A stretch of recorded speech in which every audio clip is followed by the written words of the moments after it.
أعوذ بالله من الشيطان الرجيم بسم الله الرحمن الرحيم قل اللهم مالك الملك تؤتي الملك من تشاء وتنزع الملك ممن تشاء وتعز من تشاء وتذل من تشاء بيدك الخير إنك على كل شيء قدير تولج الليل في النهار وتولج النهار في الليل وتخرج الحي من الميت وتخرج الميت من الحي وترزق من تشاء بغير حساب صدق الله العظيم. Bismillahirrahmanirrahim. Assalamualaikum warahmatullahi wabarakatuh. Sepertinya saya so tahu ya. Kayak udah jadi pengusaha aja Ustadz. Judulnya semua bisa jadi pengusaha. Atau siapa semua bisa jadi pengusaha. Orang susah kok jadi pengusaha. Nah, saya mendengar di Twitter, di Facebook, di omongan kanan dan kiri. Selama Anda bilang susah jadi pengusaha, maka akan susah selama-lamanya. Jangan bilang aja udah enteng itu, insya Allah atas izin Allah enteng, gampang. Lagian kan yang kita pelajari bukan jadi pengusaha karena modal gede. Kalau jadi pengusaha karena modal gede, kasihan pengusaha yang nggak punya duit. Nggak bisa dong jadi pengusaha. Kita mendorong orang menjadi pengusaha dengan bermodalkan Allah. Ya, ini sama kok prinsipnya kayak bisa nggak sih beli makanan di restoran atau beli pakaian buat anak kita, tapi tidak pakai duit. Sama. Kalau belanja itu harus pakai duit. Kasihan sekali orang-orang miskin yang nggak punya duit. Masa dia nunggu punya duit dulu baru makan? Nunggu punya duit dulu baru kemudian beli pakaian? Teringatlah kisah yang barangkali mungkin udah pernah saya sampaikan di layar kaca Antv ini, atau mungkin belum tapi di luar. Ada seorang ibu ya dari keluarga yang miskin sekali. Dia punya anak keturunan ya sekitar 2 orang apa 3 orang begitu. Kemudian dia bilang sama anak-anaknya, tahun ini siapa yang menjatuhkan kupon zakat di rumah kita, tolak.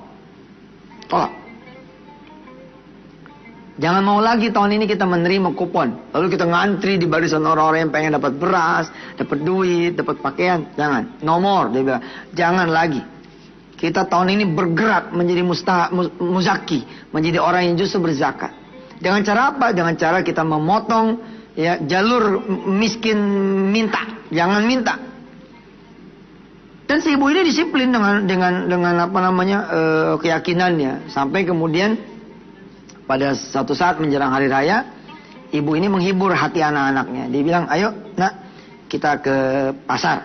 Anak-anaknya nanya, ngapain mak kata pasar? Ngeliat-liat baju lah, ngeliat-liat pakaian. Anak-anaknya bilang, tapi kan mak kita nggak ada duit. Ya nggak apa-apa, kita main aja, kita lihat. Kita tunjuk yang mana yang kita mau, kita minta sama Allah nak. Insya Allah, Allah pasti akan memberi kita pakaian. Memberi kamu pakaian baru, supaya kamu bisa seperti anak orang lain, berpakaian baru. Tapi mak kenapa dari orang lain mak tolak? Kalau emang mak pengen saya adik-adik pengen, ini cerita masya Allah ini cerita. Saya ini belum menjadi pelaku keyakinan total ya. Masih kadang-kadang suka nggak yakinnya datang gitu. Tapi beda nih dengan cerita yang satu ini. Si ibunya meyakinkan anaknya bahwa kita datang kepada Allah meminta pakaian yang kita tidak tahu bentuknya, tidak tahu warnanya, tidak tahu jenisnya, akan berbeda dengan kita datang meminta pada Allah. Udah ada bayangan pakaiannya kayak apa, bajunya kayak apa, warnanya seperti apa, modelnya gimana. Anak-anaknya jalan ke pasar. Sampai pada suatu toko ditunjuk, ini baju merah ini berapa harganya. Percis deh kayak ilmu kita kan begitu. Kita bayangin, kita visualkan, visual afirmasi ya. Nih ibunya gitu, ini pakainya berapa, ini bertanya. Anak-anaknya kemudian liatin, maknya pada nanya, coba nih jajan, sedang nggak? Ya? Ini kan rada percuma sebenarnya kalau orang nggak ada duit kok gitu. Ini yang saya bilang, prinsipnya sama tuh. Jadi pengusaha nungguin ada modal, udah nggak bakal maju. Ada Allah, ada segala yang kita pelajari sampai hari ini. Si ibu ini subhanallah alhamdulillah. Begitu lebaran tiba, anak-anaknya tidak berpakaian baru. Lo kan udah minta sama Allah. Minta tuh proses bos. Tidak ada juga kewajiban buat Allah, lalu harus mengabulkan doa saudara. Tapi kan kata Ustaz, iya. Makanya diperlukan kesabaran. Tahu nggak apa yang terjadi? Toko itulah yang kemudian diserahkan dari Allah untuk si ibu dan si anak-anak ini. Masih ingat cerita tentang bab sholawat? Ada seorang tukang nasi uduk yang pengen sekali rumah yang di depan. Dia berselawat kepada Rasulullah. Diselawatin tuh rumah, dibacain sholawat. Alhamdulillah. Seminggu berjalan rumah itu ada tulisannya dijual. Dia tancap terus sholawat. Alhamdulillah, seminggu kemudian rumah itu kebeli. Tapi kebeli sama orang lain, bukan kebeli sama dia. Tapi dia nggak diem. Dia terus lagi sholawat, wajar kan? Dia nggak bayar DP-nya, nggak nanya harganya. Tapi si ibu ini memang beda dengan kita. Dia terus berselawat. Sampai kemudian rumah itu kejual lagi, kebeli lagi sama yang lain, kejual lagi, kebeli sama yang lain. Pembeli yang keempat itu adalah anaknya sendiri. Rupanya yang dilakukan sama orang tuanya jatuh ke tangan anaknya. Dan uniknya, amazingnya, ajaibnya, miracle-nya, anaknya ini tidak pakai duit. Sebab apa? Sebab dinikahi sama pemilik yang ketiga. Subhanallah. Pokoknya mah kalau ada Allah ya, segalanya insya Allah jadi mudah. Easier for us, bakal jadi lebih mudah buat kita semua. Hari ini kita akan belajar tentang apa ya judulnya? Olahraga. Iya. Harusnya saya jangan pakai baju batik ya. Masa olahraga ngomong olahraga pakai baju batik? Iya deh, karena kita akan membahas olahraga dari sisi yang lain. Jangan kemana-mana, mudah-mudahan kita menjadi pengusaha yang sehat. Amin. Saudara, hari ini kita belajar ya, salah satu cara menjadi pengusaha. Semua bisa jadi pengusaha ya. Olahraga. Hari ini kita akan membahas olahraga. Ustadz, ngomongin olahraga bajunya batik. Iyalah. Ini apa ya, tidak menyesuaikan kostum ini. Pembahasannya tentang olahraga tapi pakai bajunya batik. Yo, nggak apa-apa deh. Itu olahraga batinnya, olahraga pikiran. Apa sih maksudnya Ustadz ngomongin olahraga enggak apa loh. Itu kan bukan sesuatu yang Ustadz harus omongin. Ustadz tuh ngomongin apa aja, termasuk olahraga. Urusan olahraga umatnya, urusan olahraga jamaahnya, urusan olahraga lingkungannya. Ini juga menjadi salah satu hal yang mesti diseru sama Ustadz. Tapi Ustadznya olahraga nggak? Itu yang saya bilang. Dengan membahas ini, mudah-mudahan saya jadi olahraga. Biar perut kecilan dikit, biar agak kurusan, biar ideal, stabil. Jangan difokusin ke perut saya ya. Udahlah, pokoknya saya bismillah, saya asal ngajar tuh ya, saya pengen meraktekin. Dan saya ngajar yang sudah saya praktekin. Ada dua nih. Ini ngajar di sini nih. Ngajar. Oke. Ada yang sudah saya lakukan, lalu saya ajarkan. Ada yang saya belum lakukan, saya akan melakukan. Ini dia enak yang ngajar. Saya ngajarin bab sedekah, alhamdulillah. Saya ngajarin puasa Senin Kamis. Nah, puasa Senin Kamis ini belum saya lakukan. Puasa Daud belum saya lakukan. Tapi udah mulai nih saya ajarin. Supaya apa? Supaya saya kemudian bisa puasa Daud. Supaya saya bisa puasa Senin Kamis. Alhamdulillah. Dengan mengajar saya termotivasi untuk kemudian melaksanakan apa yang saya ajar. Hari ini saya membahas tentang olahraga. Sehat itu mahal. Sehat ini seharga perusahaan yang Anda bangun. Percaya nggak? Sehat ini saya ulangi ya. Seharga pabrik, toko, perusahaan, ya, warung yang saudara bangun. Jadi, ketika saudara sehat, ketika saudara kemudian jauh dari penyakit, subhanallah, saudara punya kekayaan yang plus-plus. Buat yang sedang terbaring sakit, kita doain dulu sebentar yuk, yang lagi sakit. Siapapun dari saudara yang sedang melihat tayangan ini dan punya penyakit, mudah-mudahan Allah hilangkan penyakitnya. Anak-anak saudara, istri saudara, suami saudara, orang tua saudara yang punya penyakit. Kita lagi ngomongin bab olahraga, barangkali ada yang sedang menangis karena dia sedang sakit. Apakah itu penyakit yang ringan, apalagi penyakit yang berat, kita baca suratul Fatihah. Kita rame-rame bacain Fatihah, mudah-mudahan semuanya disembuhkan oleh Allah SWT dan dijadikan orang-orang yang sabar, ikhlas, dan diampuni oleh Allah, dicuci Allah dengan penyakit itu segala dosa-dosanya. Ala hadhihi niyyah likulli niyyatin salihah wa ila hadrati habibina wa syafi'ina wa qurrati a'yunina maulana Muhammadin sallallahu alaihi wasallam. Ya Allah, mudah-mudahan Fatihah ini juga bisa menjadi obat buat mereka semua yang sakit, agar Engkau angkat penyakitnya, untuk penyakit orang-orang di sekitarnya, yang ada di dekatnya, dari orang-orang yang mereka cintai, dari orang-orang yang mereka sayangi, dan untuk segenap penyakit kaum muslimin muslimat, mukminin mukminat di seluruh duniamu ya Allah, dan untuknya sehat agar terjaga dari segala penyakit. Al-Fatihah. A'udzubillahi minasyaitonirrajim. Bismillahirrahmanirrahim. Alhamdulillahirabbil alamin arrahmanir rahim maliki yaumiddin. Iyyaka na'budu wa iyyaka nasta'in ihdinas siratal mustaqim. Siratal ladzina an'amta 'alaihim ghairil maghdubi 'alaihim waladdallin. Waghfir lana wa lana amin. Salah satu penyebab kemudian badan kita sakit adalah kita kurang olahraga. Andai segala yang sunnah terpenuhi, mungkin badan kita sehat juga tanpa olahraga yang berarti. Contoh, jalan bolak-balik ke masjid, ini sudah hampir tidak ada, kecuali segelintir orang. Segelintir orang pun sekarang sudah tidak sehat jalan itu. Kenapa? Karena jarak dari rumah dia ke masjid itu dekat sekali. Ada yang buka pintu langsung masjid. Dia tetanggaan sama masjid. Ada yang tinggal nyebrang doang, udah masjid. Ada yang cuma di 30 meter, udah masjid. Orang zaman dulu masjidnya jauh-jauh. Jadi dia sehat. Dia pergi lewat kanan, pulang lewat kiri. Masya Allah. Terus, andai kemudian sunnah hidup lagi, sholat duhanya 12 rakaat. Ustadz, boleh nggak sih kita nganggap duha itu sebagai olahraga? Kalau buat saya nggak apa-apa tuh. Nggak apa-apa. Asal jangan lihat olahraga aja. Usolli olahraga ya. Nggak ada. Usolli sunatat duha. Bahwa doa kita supaya ini segala. Kan gini ya. Allah kan yang menciptakan gerakan toh. Karena dia yang tahu kita nih. Kita ini makhluknya, ciptaannya. Maka Allah tahu gerakan yang pas buat kita apa. Salah satunya dia duha. Kedua gerakannya itu. Saat. Ini kan kayak Tai Chi Master aja melewat nih. Nah, gitu. Subhanallah. Tapi siapa pengusaha yang sholatnya 2 rakaat saja lewat, apalagi di 12 rakaat?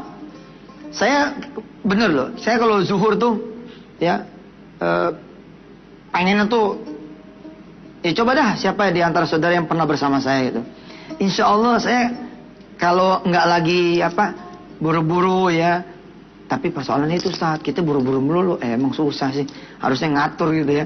Kita sholat duhanya, sholat zuhurnya, kita 12 rakaat.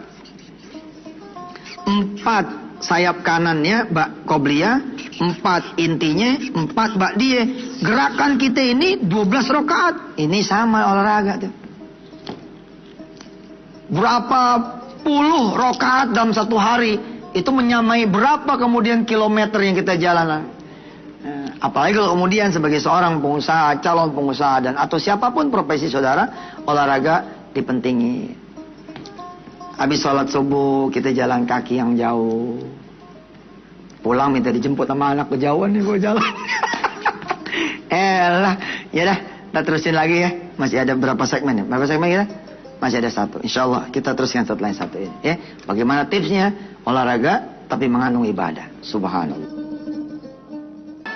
Alhamdulillah pemirsa yang dirahmati Allah, saya berkenan diizinkan oleh Allah dan Allah pun mengizinkan saya menyampaikan hal ini.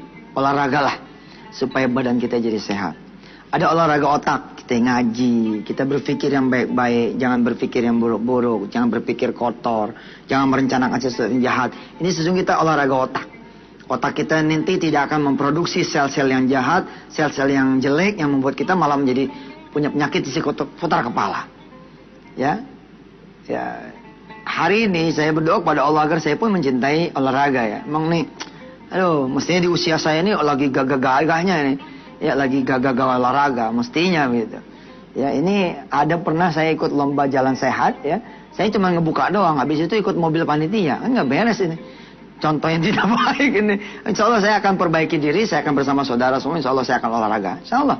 Sejauh ini sih saya sudah mulai ya. Udah mulai kalau lagi break gitu kita lompat-lompat dikit. Ya insya Allah lah. Saudara, terus apa sih bedanya Ustadz menyampaikan olahraga dengan olahraga beneran yang menyampaikan olahraga? Di sini bedanya. Bagaimana saya sebagai seorang Ustadz mengajarkan diri saya dan saudara semua olahraga yang kemudian membawa saudara menjadi ibadah. Olahraga yang membawa saudara kemudian bertambah dekat dengan Allah Subhanahu Wa Taala. Contoh ini mah. Saudara begitu lari pagi nih ke Monas, ke Ancol, atau ke Senayan gitu, atau kemana di kampung Anda, di kabupaten Anda, ente bawa duit agak lebihan dikit. Paham? Bawa duit agak banyakan dikit. Jadi olahraga plus apa? Olahraga plus sedekah.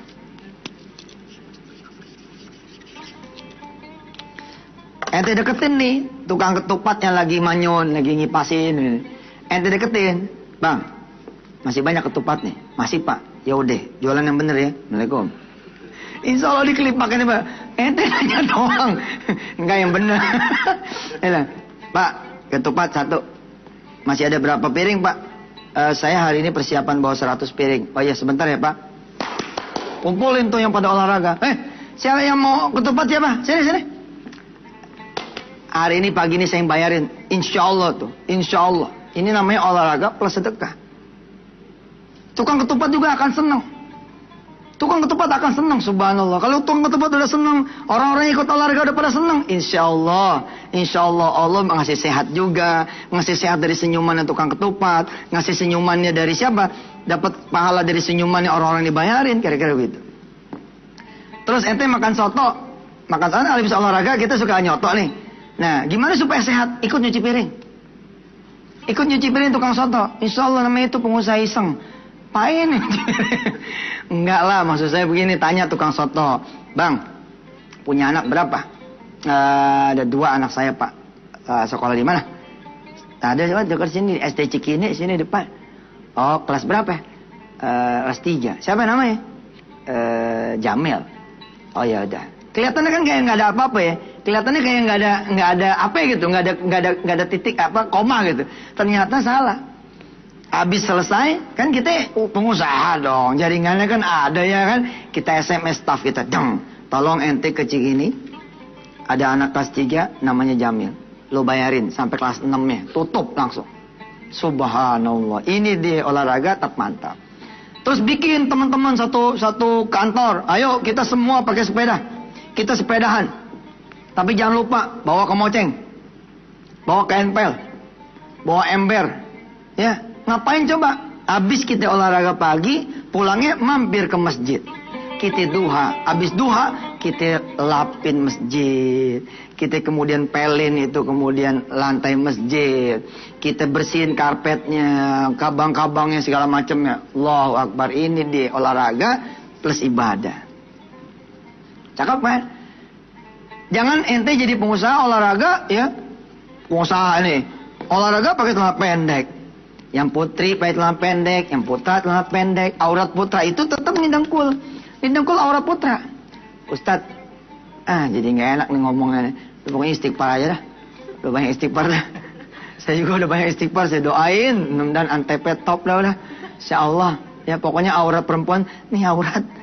Dijaga, auratnya jaga. Ya Allah. Teman-teman saya pada selamat. Ya, saudara-saudara semua, jangan cuman olahraga. Tapi isilah dengan olahraga yang bisa membuat kita menjadi bukan saja sehat lahir, tapi sehat batin. Bertambah kantong kita punya rezeki karena kita sambil olahraga, sambil sedekah. Nggak ada salahnya ente olahraga dengan mengajak 10-20 anak-anak yatim. Terus bilang, kita sepedahan. Maaf pak, kami nggak punya sepeda. Justru itu nanti bapak beliin sepeda. Ya mau ya. Mau pak, oke kalau gitu ntar bapak beliin sepeda, kita olahraga bareng. Sambil belajar 2-3 ayat ya. Belajar Ar-Rahman, belajar kemudian Waqiah dan segala macamnya. Pemirsa, selamat olahraga. Jangan lupa bertebaranlah di muka bumi ini dengan membawa banyak lagi hikmah, banyak lagi kemudian visi misi. Jangan cuma olahraga, tapi isi itu olahraga dengan hal-hal yang membuat Allah menjadi suka dengan kita.